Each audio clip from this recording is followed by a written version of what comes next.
श्रोते हो नमस्कार. भारत विकास डायरी या कार्यक्रमात आपलं स्वागत. आजच्या भागात आपण रावेर, जळगाव आणि धाराशिव या लोकसभा मतदारसंघांमध्ये झालेल्या विकास कामांचा आढावा घेणार आहोत. रावेर लोकसभा मतदारसंघ हा तापी नदीच्या तीरावर असून या मतदारसंघाला धार्मिक महत्त्व आहे. संत मुक्ताई, श्रावणबाळाची समाधी, केळीची मोठी निर्यात, रेल्वेचे यार्ड, ऑर्डनन्स फॅक्टरी ही या मतदारसंघाची ओळख आहे. इथले शेतकरी मोठ्या प्रमाणावर केळीची लागवड करून त्याची निर्यात करत असतात. हा मतदारसंघ 2008 साली निर्माण करण्यात आला. पूर्वी हा जळगाव मतदारसंघ होता. रावेर मतदारसंघामध्ये जळगाव जिल्ह्यातले चोपडा, रावेर, भुसावळ, जामनेर आणि मुक्ताईनगर हे 5 आणि बुलढाणा जिल्ह्यातला मलकापूर असे 6 विधानसभा मतदारसंघ समाविष्ट आहेत.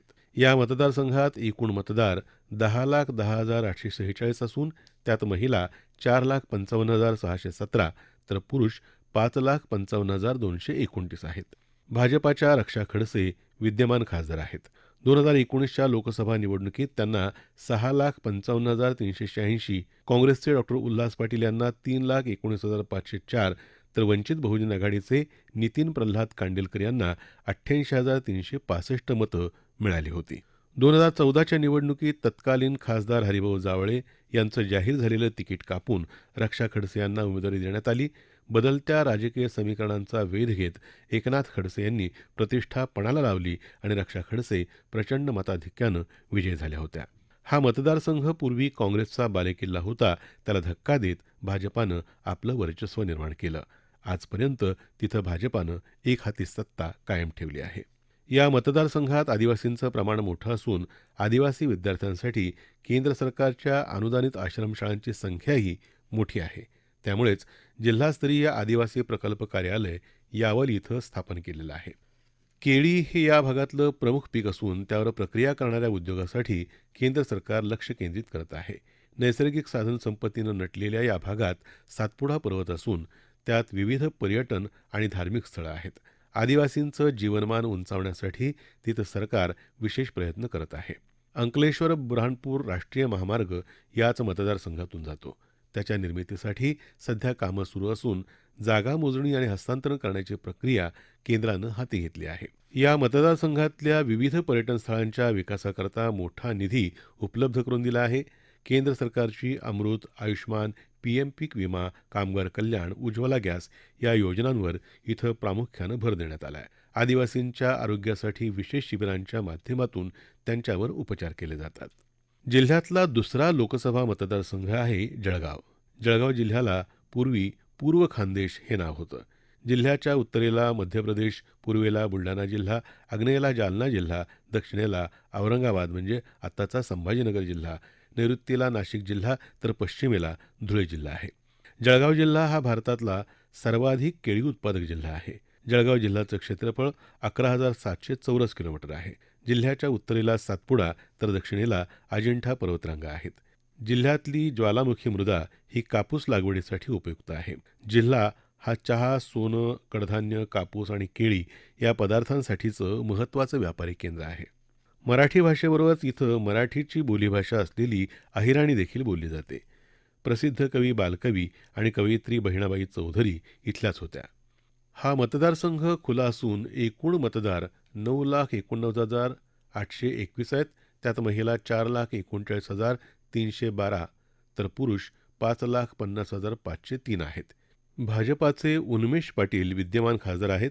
2019च्या निवडणुकीत त्यांना 7,13,874, राष्ट्रवादी काँग्रेसचे गुलाबराव देवकर यांना 3,02,025 तर वंचित बहुजन आघाडीच्या अंजली रत्नाकर बाविस्कर यांना 37,366 मतं मिळाली होती. या मतदारसंघात जळगाव शहर, जळगाव ग्रामीण, अमळनेर, एरंडोल, चाळीसगाव, पाचोरा या विधानसभा मतदारसंघांचा समावेश आहे. या मतदारसंघात ए.टी. नाना पाटील हे सलग 2 वेळा विजयी झाले होते. विद्यमान खासदार असतानाही भाजपानं त्यांना दूर करत उन्मेष पाटील यांना संधी दिली होती. मोदी लाटेत ते मोठ्या मताधिक्यानं विजयी झाले. पूर्वी हा मतदारसंघ एरंडोल म्हणून ओळखला जात होता. 2008 मध्ये त्याची जळगाव म्हणून रचना करण्यात आली. सुरुवातीपासूनच या मतदारसंघावर भाजपाचा वरचष्मा आहे. शहरी भाग असल्यानं उद्योग व्यवसायाची इथं भरभराट आहे. मोठी बाजारपेठ, औद्योगिक वसाहत आहे. शैक्षणिक दर्जा उंचावलेला असून तिथं नामांकित शिक्षण संस्था कार्यरत आहेत. शेतीला पूरक व्यवसाय तिथं मोठ्या प्रमाणावर केले जातात. ठिबक सिंचनाच्या माध्यमातून पाण्याची बचत करत उत्कृष्ट शेती या भागात होते. सुवर्णनगरी असं बिरुद असून इथं शुद्ध सोनं उपलब्ध आहे. केंद्र सरकारच्या पुढाकारातून इथं विमानतळाची निर्मिती करण्यात आली असून उडान अभियानाच्या माध्यमातून विमानसेवा सुरू आहे. या मतदारसंघात केंद्र सरकारच्या विविध कल्याणकारी योजना राबवल्या जात आहेत.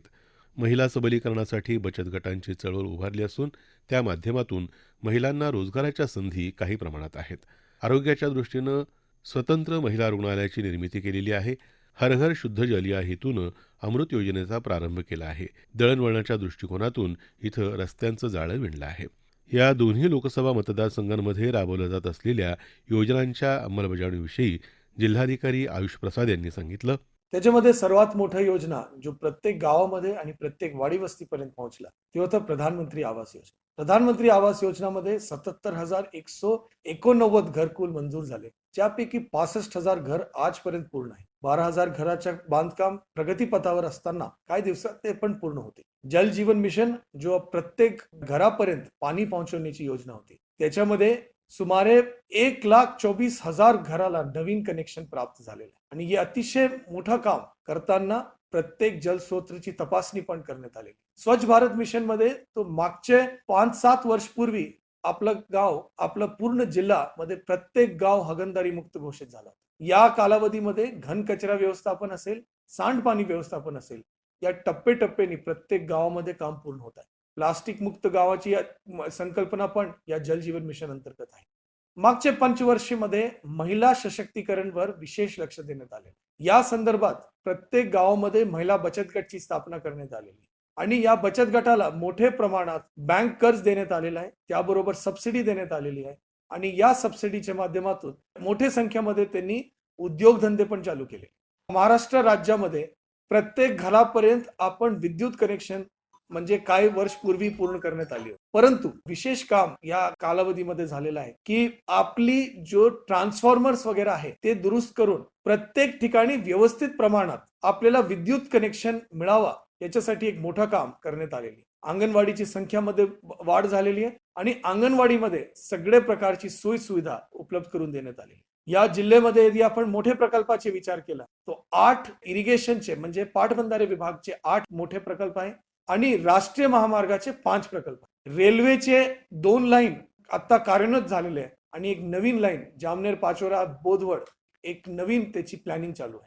या सगळे कामाच्यामुळे जळगाव जिल्ह्यामध्ये मोठे काम या पूर्ण जिल्ह्यामध्ये झाले. यामुळे जळगाव जिल्ह्याच्या विकासामध्ये एक चांगली बढोतरी झालेली आहे आणि यामुळे जळगाव जिल्ह्याचे नागरिकांना मोठ्या प्रमाणात फायदा होताना आपल्याला दिसतोय. विविध शासकीय योजनांचा लाभ होत असल्यानं नागरिक समाधान व्यक्त करत आहेत. तिथल्या लाभार्थी वंदना पाटील यांनी सांगितलं.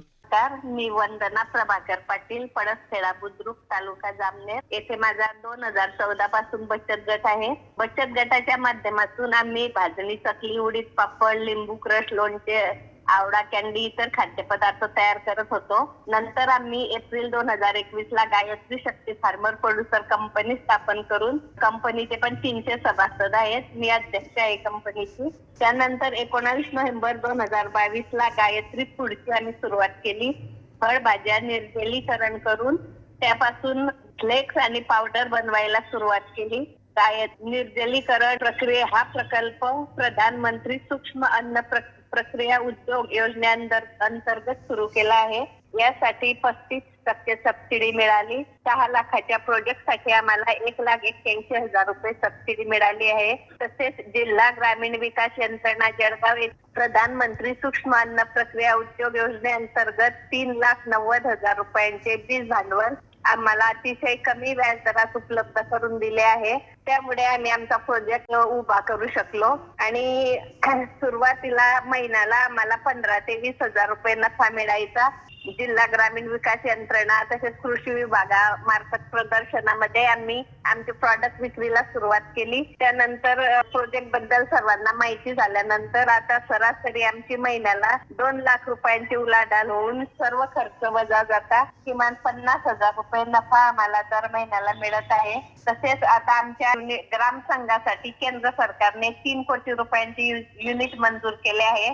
ते पण आम्हाला डिहायड्रेटचे आम्ही आता मोठ्या प्रमाणात तो प्रक्रिया उद्योग सुरू करणार आहोत. या उद्योगामुळे परिसरातील शेतकऱ्यांना तसेच शेतकऱ्यांना पण फायदा होईल. त्यांचा वाया जाणारा भाजीपाला फळभाज्या तो निर्जलीकरण करून त्याचे पावडर बनवून त्यांना ते साठवून ठेवता येईल आणि जेव्हा शेतमालाला कमी भाव असतो तेव्हा त्यांना हा भाजीपाल्याची पावडर करून ठेवली तर जेव्हा भाव जास्त होतील तेव्हा ते विक्री करता येतील. तसेच गावातील महिलांना गावात रोजगार उपलब्ध होईल. आता आमच्याकडे 8-10 महिला काम करतात. हा मोठा प्रोजेक्ट जर सुरू झाला तर अजून जास्त महिलांना गावात रोजगार मिळेल.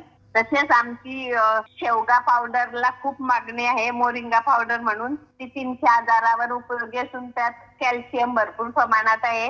बचत गटाच्या माध्यमातून म्हणजे भरपूर कामं करतो आम्ही. उद्योग मंत्रालयाने संपूर्ण केर फुलापासून पहिल्यांदा सुपासाठी पावडर तयार केली अशी माहिती दिली आहे. निर्यातीसाठी विकास प्राधिकरणकडे नोंदणी केली असून लवकरच सूप पावडर विदेशवारीला जाणार आहे. आम्ही एक सामान्य पानांची पावडर हे वेस्ट पासून आमची बेस्ट उत्पादने आहेत. मधुमेह रुग्णांसह कुपोषित बालकांसाठी कार्बन प्रोड्युसर कंपनी पर्यंत आता मजल मारली आहे. तसेच आम्हाला शासनाच्या विविध योजनांचा पण लाभ मिळत आहे. किसान दिनाला आमचा सत्कार झाला आहे. तसेच या प्रकल्पामुळे एक खेड्यातल्या महिलांना पूर्ण महाराष्ट्रभर आमचं नाव झालं आहे. तसेच आम्हाला आमच्या गटाला हिरकणी नवोद्योजिका महाराष्ट्राच्या तालुका स्तरीय 50,000चा पुरस्कार मिळाला आहे. महिला बाल विकास विभागामार्फत देण्यात येणारा अहिल्याबाई होळकर पुरस्कार आम्हाला मिळाला आहे. भारत विकास डायरी हा कार्यक्रम आपण न्यूज ऑन AIR या ॲपवरही ऐकू शकता. यासोबतच आमच्या मुंबई एअर न्यूज या यूट्यूब वाहिनीवर, आकाशवाणी मराठी बातम्या या पॉडकास्टवर या कार्यक्रमाचं ध्वनिमुद्रण आपल्याला कधीही ऐकता येईल.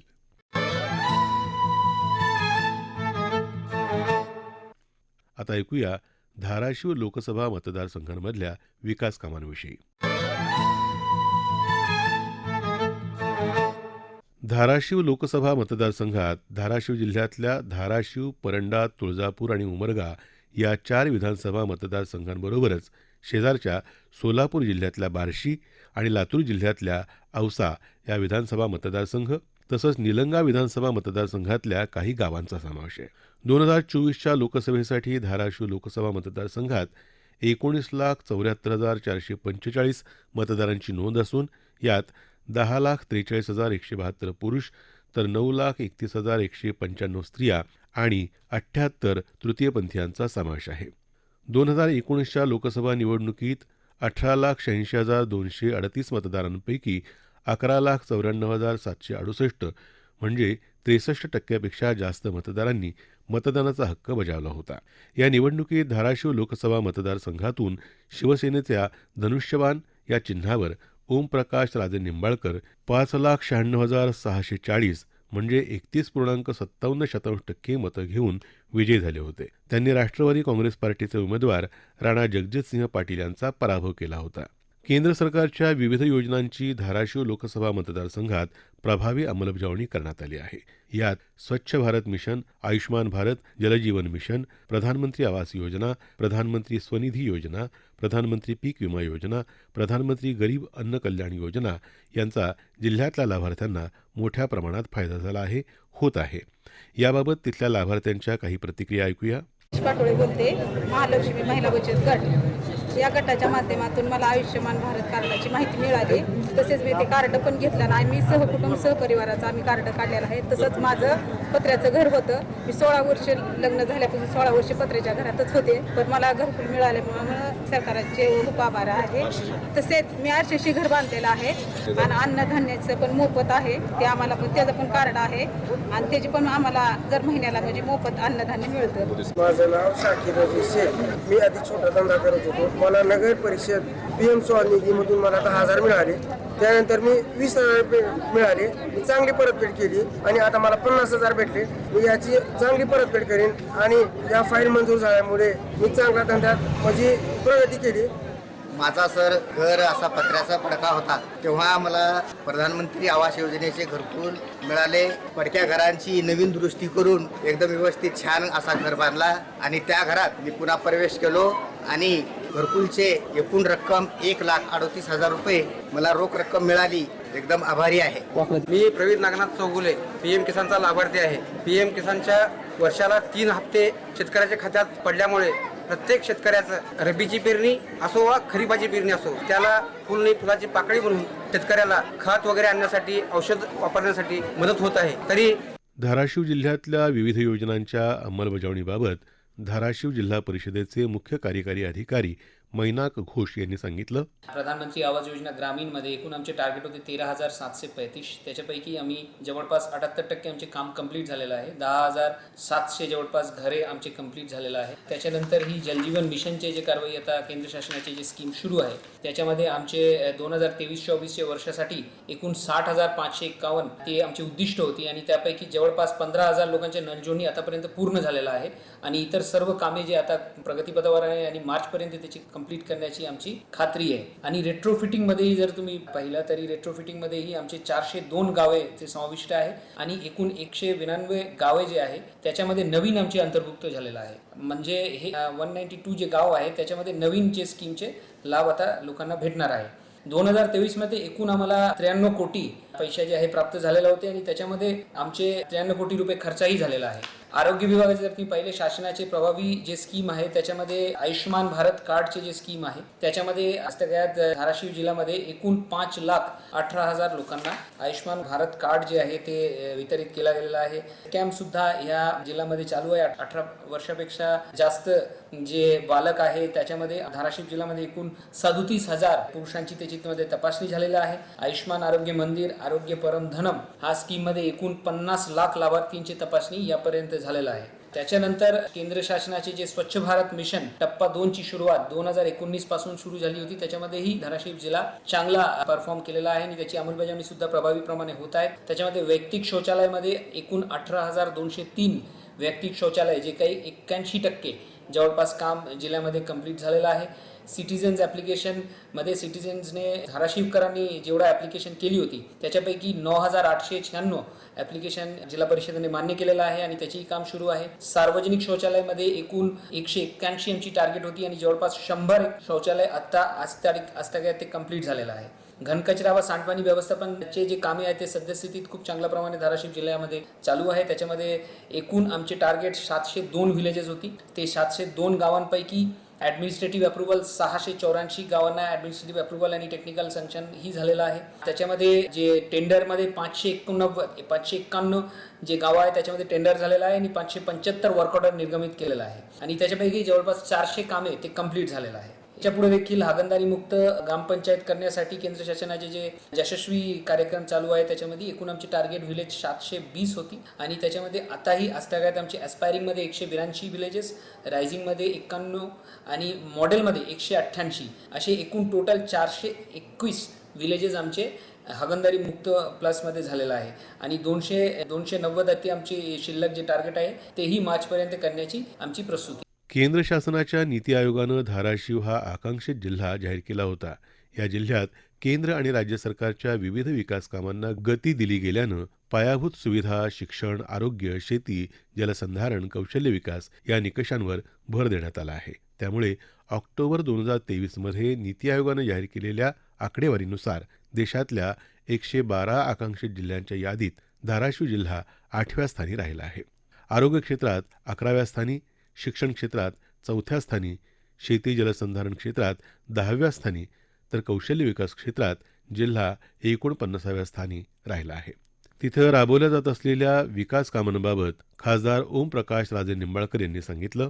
2019 पासून लोकसभेचे जेवढे अधिवेशन झाले त्याच्यामध्ये जवळपास 71 चर्चामध्ये मी त्या ठिकाणी भाग घेतलेला आहे. माझी लोकसभेतील उपस्थिती जवळपास 92% आहे. जवळपास 368 प्रश्न पण मी त्या ठिकाणी धाराशिव लोकसभा मतदारसंघाचे तिथं मांडलेले आहे. सगळ्यात महत्वाचा जर आपला विषय कुठला असेल तर तो शेतकऱ्याच्या दृष्टीनं पीक विम्याचा आहे.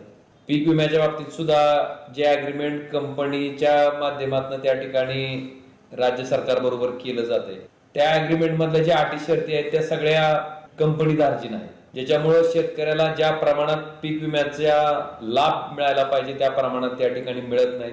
त्या अग्रीमेंट मधल्या अटी शर्ती कंपन्या दाखवून हजारो कोटी रुपयाचा नफा कंपन्या दरवर्षी कमवत आहेत. मी हा विषय सुद्धा लोकसभेमध्ये नेऊन जवळपास 2020चा जर आपण हिशोब केला तर 5,000 कोटी रुपयाचा नफा विमा कंपन्यांनी त्या ठिकाणी कमवलेला आहे. जेव्हा की शेतकऱ्यांना मदत होण्याच्या दृष्टीनं प्रधानमंत्री फसल विमा योजनेची निर्मिती झाली, पण त्याला कसा हरतळा फासला जातोय आणि त्याच्यात काय काय बदल करणं अपेक्षित आहे हे सुद्धा मी लोकसभेच्या माध्यमातून केंद्र सरकारच्या वारंवार लक्षात आणून द्यायचं काम त्या ठिकाणी केलंय. दुसरा सगळ्यात महत्वाचा विषय, आपल्या देशातील जवळपास 70% जनता ही शेती ह्या व्यवसायावर लोक अवलंबून. खास करून धाराशिव लोकसभा मतदारसंघाचा जर विचार केला तर शेतीशिवाय कुठलाही दुसरा मुख्य सोर्स ही लोकांना त्या ठिकाणी उत्पन्नाचा नाहीये. त्यामुळे ज्या व्यवसायावर 70% ते 80% लोक जर शेती ह्या व्यवसायावर अवलंबून असतील तर ही शेती फायद्याच्या करण्याच्या दृष्टीनं केंद्र सरकारनं नदी जोड प्रकल्पासारखा महत्वाकांक्षी प्रकल्प त्या ठिकाणी हाती घ्यावा, जेणेकरून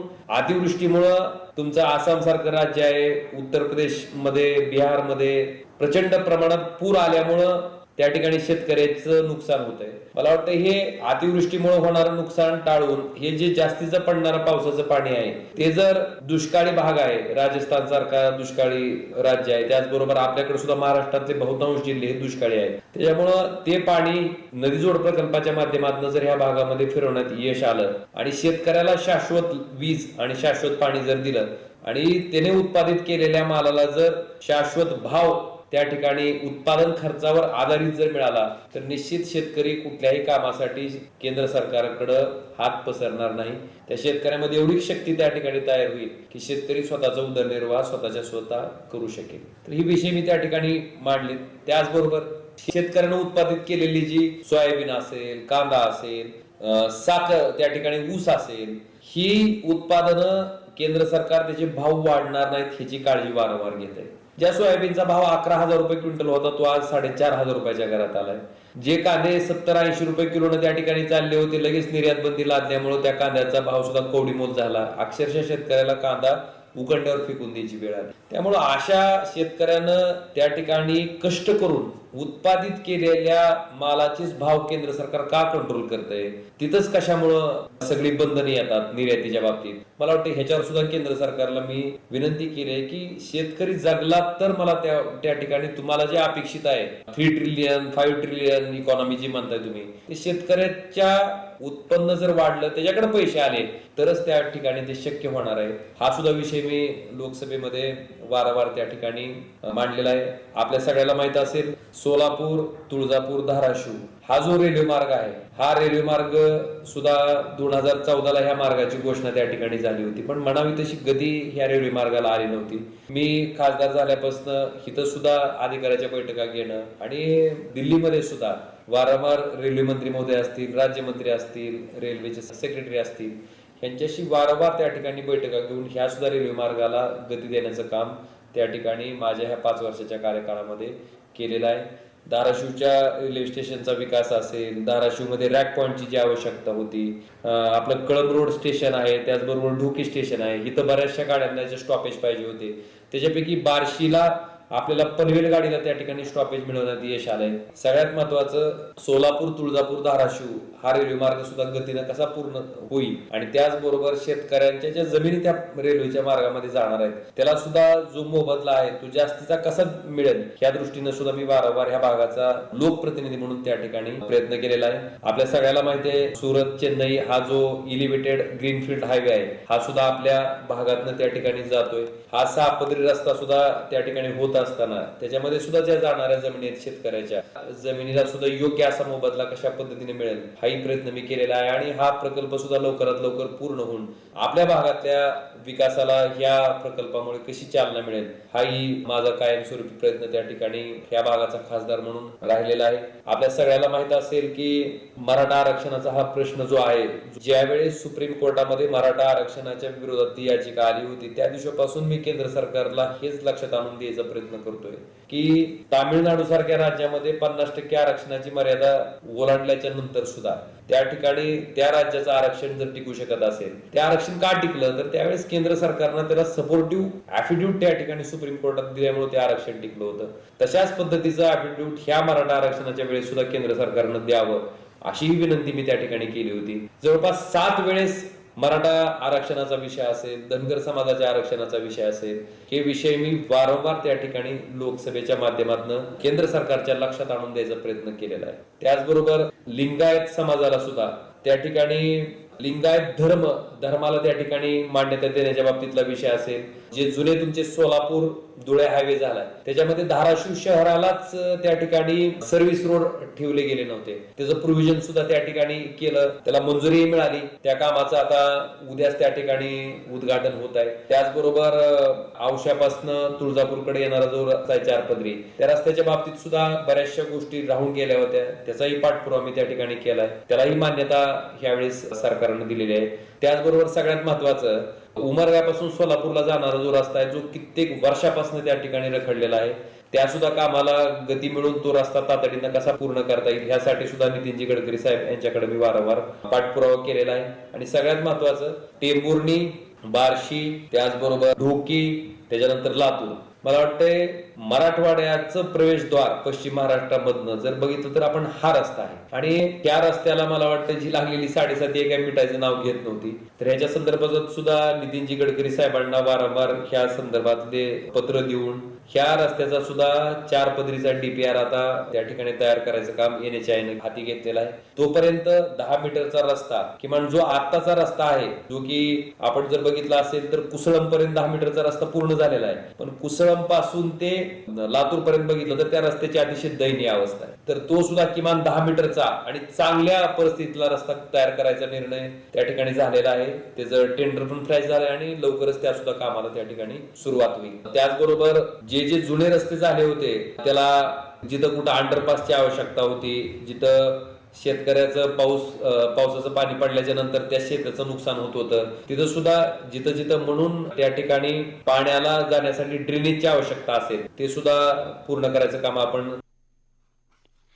या सगळ्या योजनांमुळे आणि कामांमुळे धाराशिव जिल्हा विकासाच्या वाटेवर येत असून मागास जिल्ह्यांच्या यादीतून बाहेर पडण्यासाठी केंद्र आणि राज्य सरकारनं केलेले प्रयत्न यांचे सकारात्मक परिणाम दिसू लागले आहेत. याबरोबरच विकसित भारत डायरी हा कार्यक्रम संपला. हा कार्यक्रम आकाशवाणी मुंबईच्या प्रादेशिक वृत्त विभागानं सादर केला. संपादन आणि समन्वय जीवन भावसार आणि धनंजय वानखेडे, लेखक राजेश यावलकर आणि देविदास पाठक, निर्मिती सहाय्य राजेश शेजवळे आणि निवेदन सुनील कांबळे.